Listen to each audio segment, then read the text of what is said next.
Moving abroad is really an exciting and sometimes a life-changing opportunity, but it does not go without its own challenges and difficulties.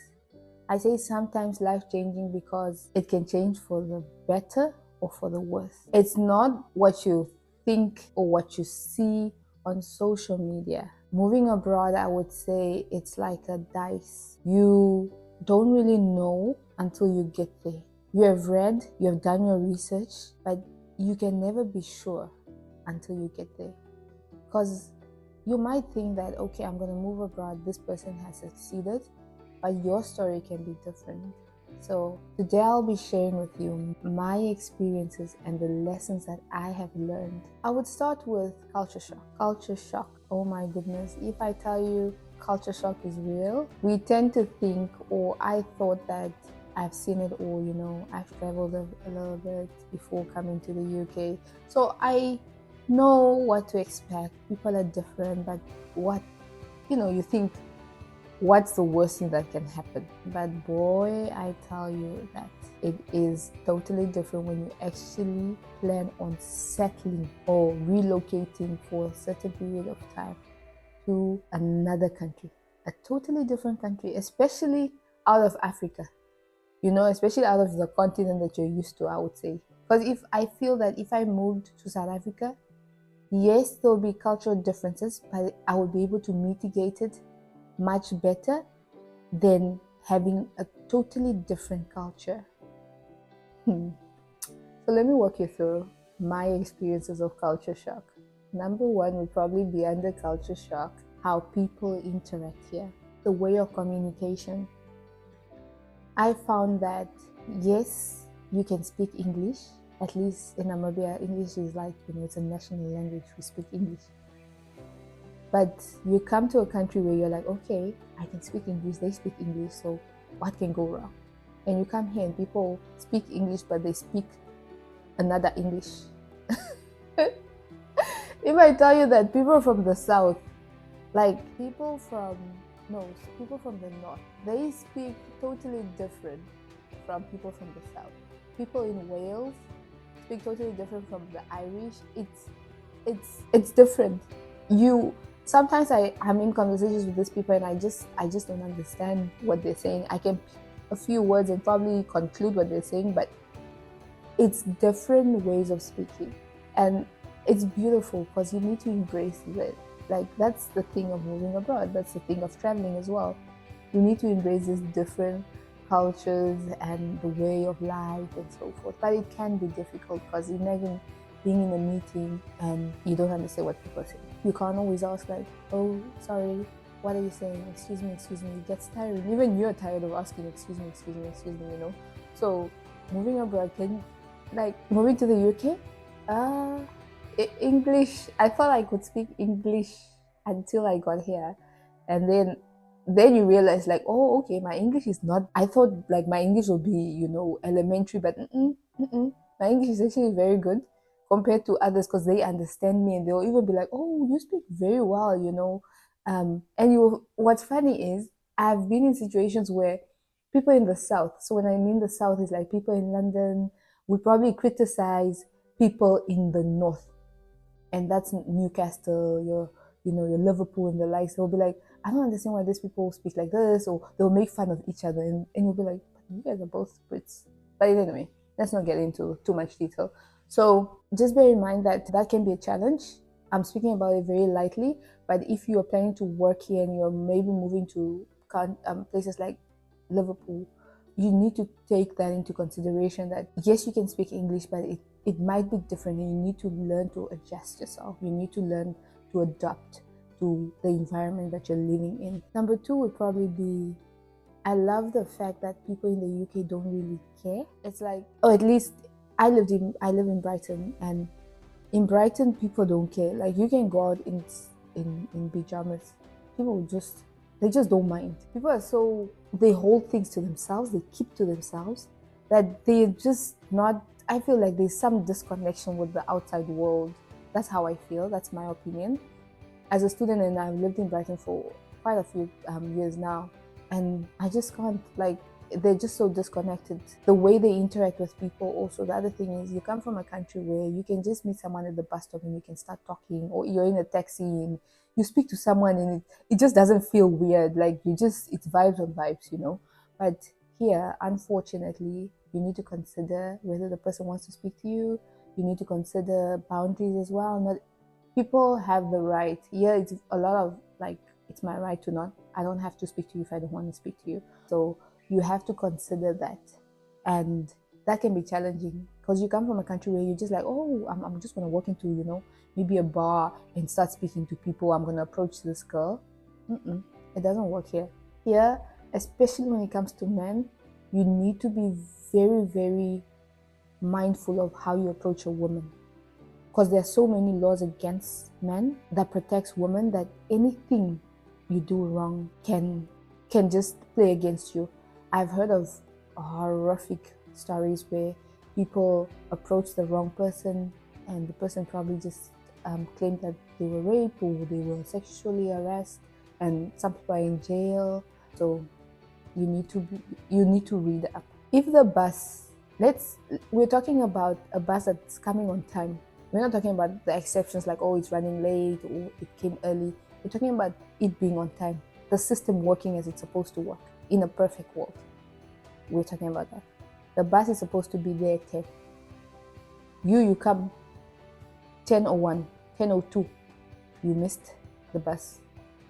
Let me not repeat that. You have missed the bus. They don't wait for you. You can be running. You can be running. Like, if you're not in front, like if you're probably approaching the bus, like you're, a meter away, then yeah, the guy will stop and will open the door for you. But it also depends on the driver. Most drivers that I've seen, especially in London, they don't wait for nobody. No, no, no, no.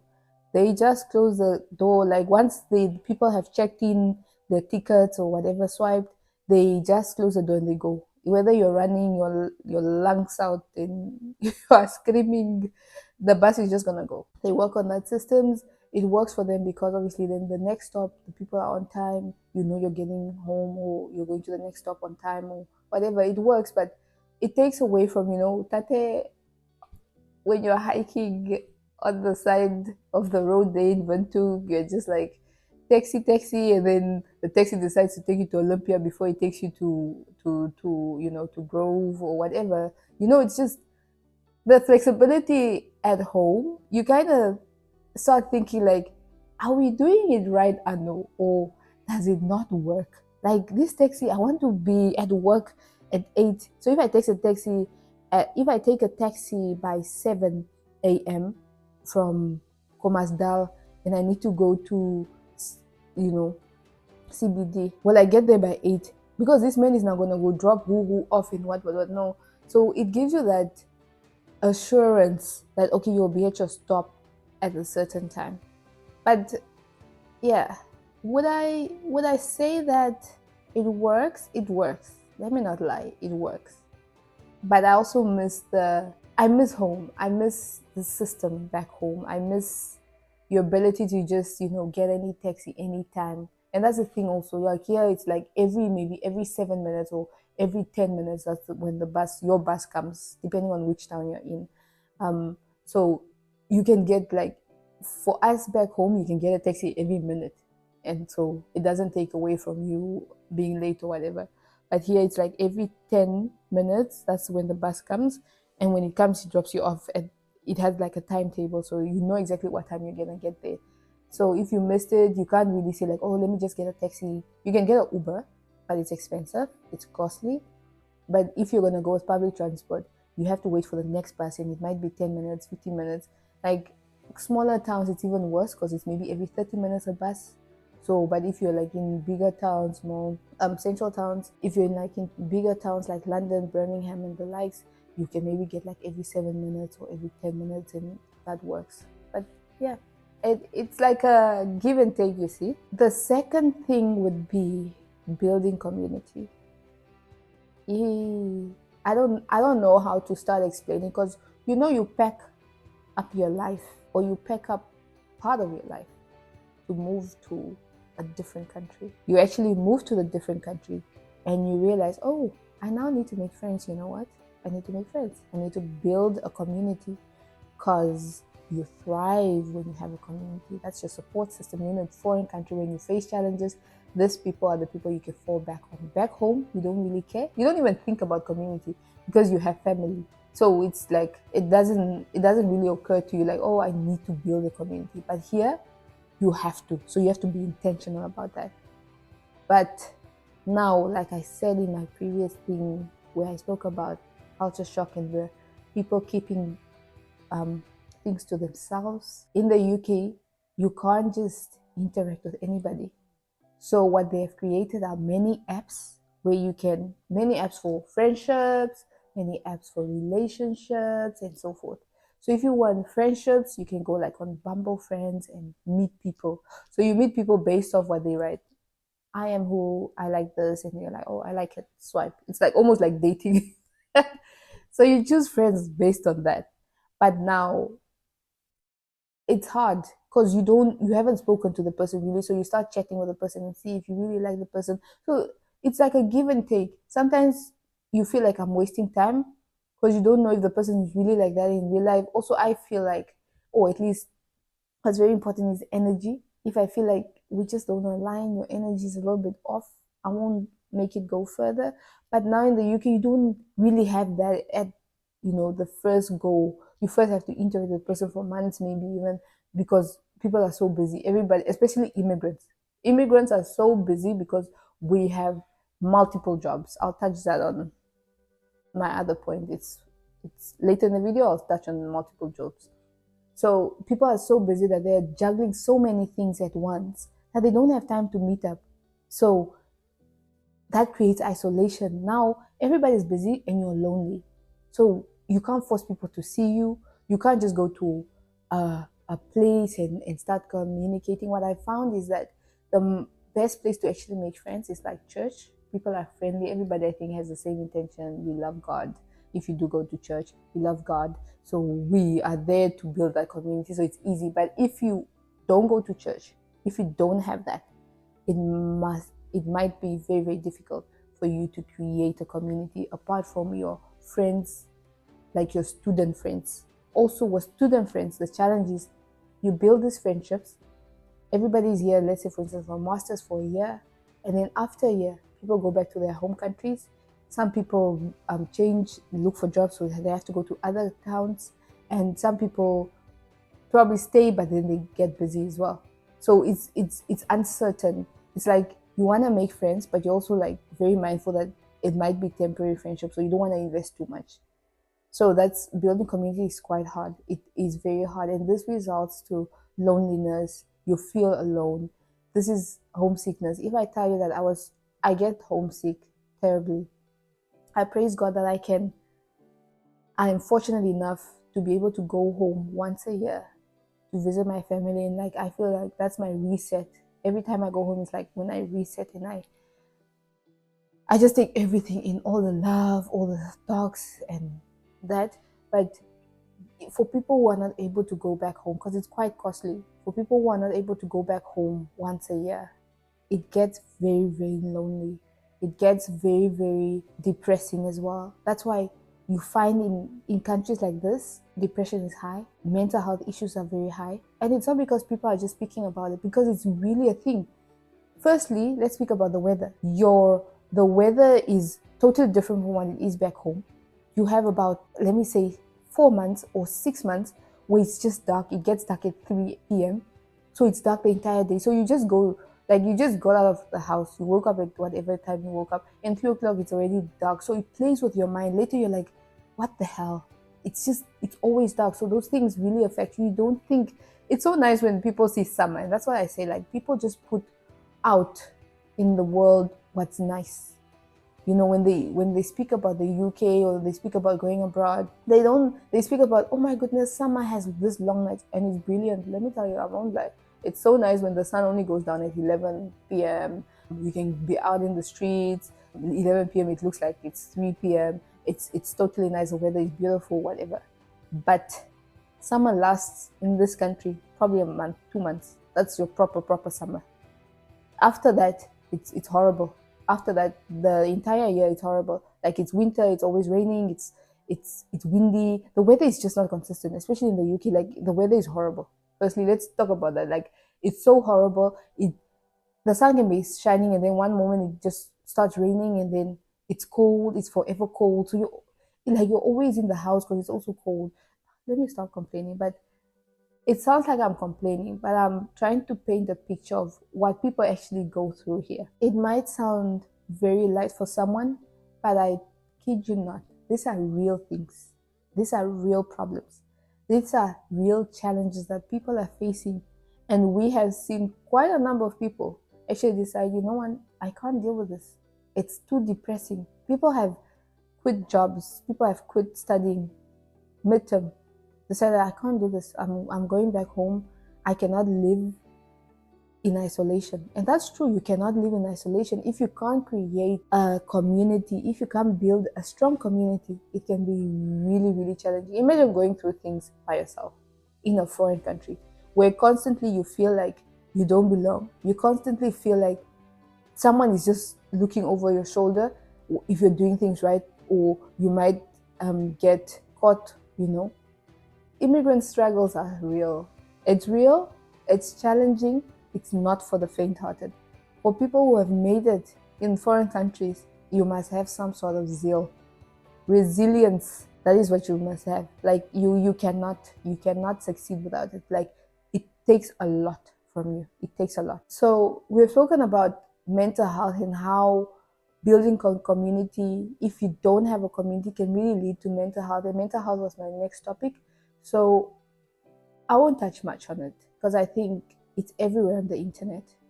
Mental health is a really, really big problem, especially in the UK. Many people die because of it. Many people commit suicides because of it.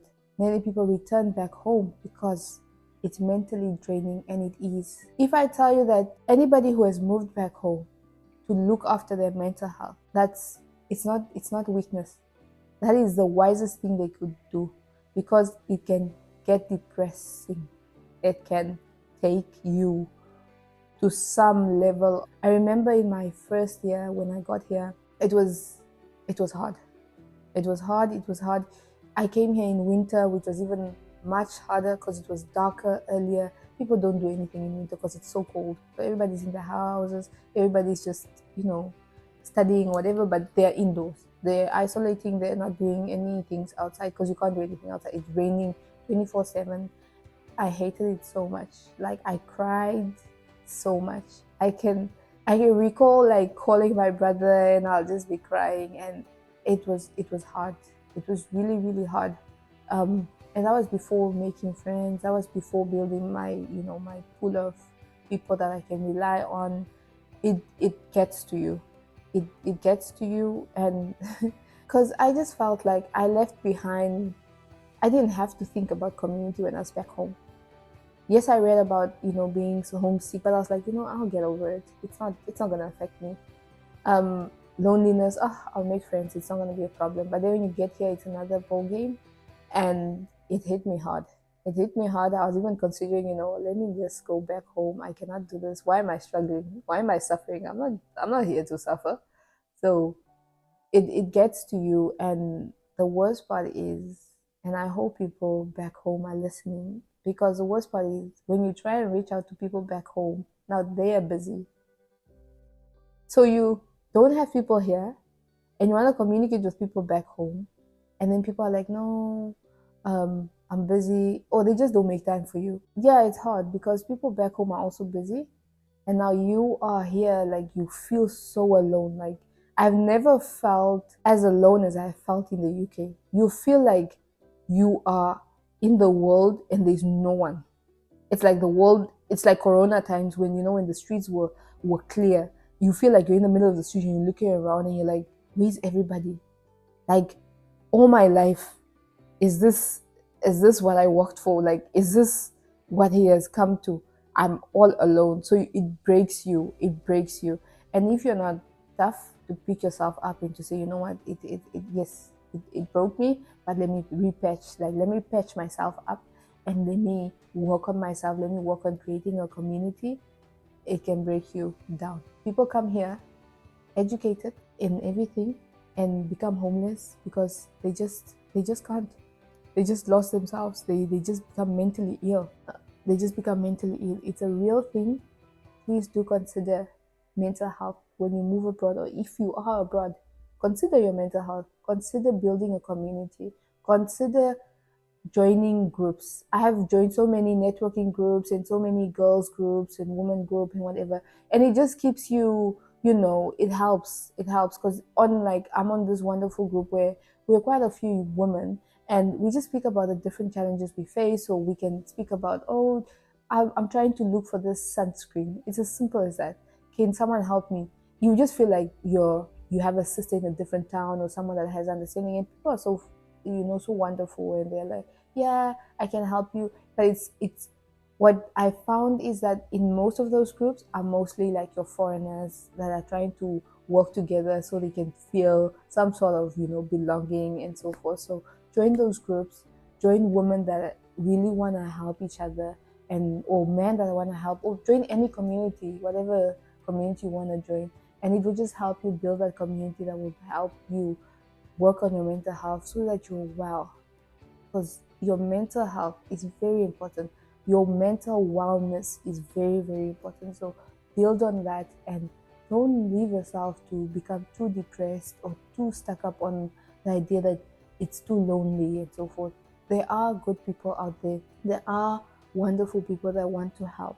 So just make time and really communicate and get out and reach out to people. Reach out to people. There are really people who are friendly, but the reality of the fact is that it's hard. It's hard. It's mentally draining. It is. Let's speak about finances here as an immigrant. Firstly, I would like to say that as a student, you in the UK, you only have 20 hours to work. 20 hours sounds like a lot, but because of the coursework that you have, you don't always use your time up, like your 20 hours per week to work. So you find yourself, what I found is that people who are self funded, you come from a country, you probably took a loan to study in the UK, and now you think that, oh, I'm just going to work, I'm going to pay it back. Let me tell you, you're going to work and your schoolwork is going to go backwards. You're not going to make it. Yes, there are people who've made it. If you're tough, and that's what I'm getting to, it requires zeal, like I said, to make it in this country, regardless of what situation you're in. It requires zeal. If you're going to do the 20 hours per week, every week, it's going to require you cutting on other things, like maybe building community or probably socializing and so forth, because you're going to work. Other days you're in class, and other days you're resting. You're just a human being, so you need to rest as well. So bear in mind that moving abroad doesn't mean that you have the money in the world, all the money in the world. It doesn't mean that you'll be rich. Yes, the currency might be different, but the cost of living in the UK right now is quite high. Whatever you're earning, you're going to spend in this country. We all thought that, oh, I'm going to get pounds, I'm going to send money back home, I'm going to have this, I'm going to do this, I'm going to, yeah, we all thought that. But the reality of the matter is that the cost of living in the country itself is expensive. People pay for sharing, and that's the one thing also, the culture shock I forgot to speak about. Back home, we don't really have where people share, or it's not as common as it is here, where people share rooms, like in a house, and people are renting one room in one room and one room. Yeah, for students and the likes, but for working adults, for people who are established, people who would say, like, I've been working in investment banking for 4 years, but whatever, or I earn this amount of money, you'll be like, okay, you need to have your flat, or at least back home, by whatever you're talking about, you need to have your space. No, no, no, no. Because of the cost of living, it is so common to live in a house where you're sharing, you just have a room and you're sharing the bathroom and you're sharing the kitchen. It is as common as owning a 2-bedroom flat in Namibia. It is as common as owning a backyard flat in Namibia. To rent a backyard flat in the UK, or to rent a flat in the UK, you must be earning quite decently. Quite decently, and I'm talking about you earn quite decent. Unless you live, there are certain areas in the UK where it's cheaper, like up north, rent is cheaper. So there are quite a few places in the UK where rent is cheaper. But I'm speaking from my experience, like I said, in Brighton, the rent is quite high. In London, the rent is ridiculous. I'm talking about renting in a house and paying £700. I'm talking about even £800 in a house. They'll tell you it's in suite, but you share the kitchen. That's how expensive it is. 2-bedroom flats. I looked at it last week and it was £2,000 in Brighton. I'm talking about a decent place. I'm not talking about a place that is worn out and so forth. I'm talking about a decent place. £2,000, 1.6, 2-bedroom. That's what we're talking about here. So you get the gist as to where I'm going with finances. Moving abroad doesn't mean you'll have all the money. You can earn £2,000. But if you're paying rent of 700 and you have to pay bills and electricity and council tax and so many other bills that you need to pay, it requires you to be very mindful of the promises you make before you leave home. Don't make promises of I'll send money home and so forth. People are struggling. I've seen students, me myself, I struggled as well. But I've seen other people as well who struggle, who work and they live paycheck to paycheck. I came across this video on YouTube and the woman said, sometimes it's better to live in your country than living abroad, especially in the UK, because people back home think, you have the pounds, you have the money. But then you're living paycheck to paycheck. Back home, you could afford a 2-bedroom flat. You were comfortable. You didn't have to face this mental health issues and all those things. And you had a decent place. You had a decent living. But you wanted to move abroad. Yes, it comes with, like I said, it comes with its fair shares of opportunities, but also difficulties. But the main thing is just to see how you can best navigate all these things. There are more challenges that people face. You need to bear in mind what you're able to afford and don't make promises that you can't keep before leaving your country. And if you do plan on leaving your country, please do. If you see that the opportunity will help you, please do leave your country. But bear in mind that moving abroad to any country, not just the UK, to any other country, comes with its fair share of challenges that you need to face, and prep yourself mentally. Prep yourself. Read, in as much as the reading will provide you with the baseline, the fundamentals of what's going on in that country. You will never be as ready as you think you would want to be, because you just can't. No one can tell you the challenges that you're going to face, because everybody has different ways of life and different stories to their lives. So no one can tell you what you're going to face. But if you can navigate and if you can build some thick skin, and learn to be informed with the changes in customs and so forth, it can really help you and it can go a long way. So those are my 2 cents on moving abroad, the challenges that I faced. And let me know if you have any questions about moving abroad, or simply if you're abroad and you're struggling to make or build a community. Let me know if I can help in any way. Please do like, subscribe, and comment. Let me know your thoughts on this topic. Moving abroad is always so interesting because everybody has their own experiences and their own stories to tell. But all the best if you're planning to do so. Ciao.